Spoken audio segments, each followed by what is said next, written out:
വളരെ ദാരുണവും വളരെ ദുഃഖകരവുമായൊരു സംഭവമാണ് ബംഗളൂരുവിൽ നടന്നത്. കടുത്ത സാമ്പത്തിക ബാധ്യതയെ തുടർന്ന് യുവാവ് കുടുംബാംഗങ്ങളെ കൊലപ്പെടുത്തിയ ശേഷം ആത്മഹത്യയ്ക്ക് ശ്രമിച്ചു. കടുത്ത സാമ്പത്തിക ബാധ്യതയെ തുടർന്നാണ് ബംഗളൂരുവിൽ 4 കുടുംബത്തിന്റെ കൂട്ട ആത്മഹത്യാ ശ്രമം. ദാരുണമായ ഈ സംഭവത്തിൽ അമ്മയും മകളും മരണപ്പെടുകയും ചെയ്തു. കുടുംബാംഗങ്ങളെ ആക്രമിച്ച ശേഷം ആത്മഹത്യയ്ക്ക് ശ്രമിച്ച യുവാവും 11 വയസ്സുകാരനായ അനന്തരവനും ഗുരുതരാവസ്ഥയിൽ ഇപ്പോൾ ചികിത്സയിലുമാണ്. ബംഗളൂരുവിൽ താമസിക്കുന്ന 55 വയസ്സുകാരിയായ ആശ, ഇവരുടെ മകൾ 34 വയസ്സുകാരിയായ വർഷിത എന്നിവർക്കാണ് ജീവൻ നഷ്ടപ്പെട്ടു പോയത്. അക്രമം നടത്തിയെന്ന് കരുതപ്പെടുന്ന ആശയുടെ മകൻ 32 വയസ്സുകാരനായ മോഹൻ ഗൗഡ, വർഷിതയുടെ 11 വയസ്സുള്ള മകൻ എന്നിവരെയാണ് ഗുരുതര പരിക്കുകളോടെ നഗരത്തിലെ സ്വകാര്യ ആശുപത്രിയിൽ ഇപ്പോൾ പ്രവേശിപ്പിച്ചിരിക്കുന്നത്.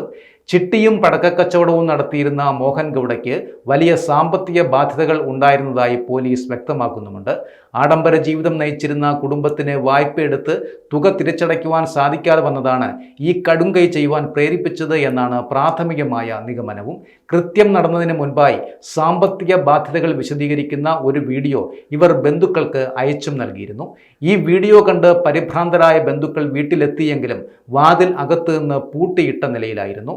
തുടർന്ന് വിവരമറിയിച്ചതനുസരിച്ച് പോലീസ് എത്തി വാതിൽ തകർത്ത് അകത്തു കടന്നപ്പോഴാണ് 4 പേരെയും രക്തത്തിൽ കുളിച്ച നിലയിൽ കണ്ടെത്തിയിരിക്കുന്നത്. ആശയും വർഷിതയും സംഭവസ്ഥലത്ത് വെച്ച് തന്നെ മരണപ്പെടുകയും ചെയ്തിരുന്നു.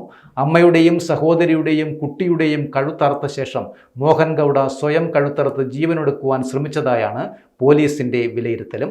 സംഭവത്തിൽ ബംഗളൂരു പോലീസ് ഇപ്പോൾ വിശദമായ അന്വേഷണം ആരംഭിച്ചിട്ടുമുണ്ട്.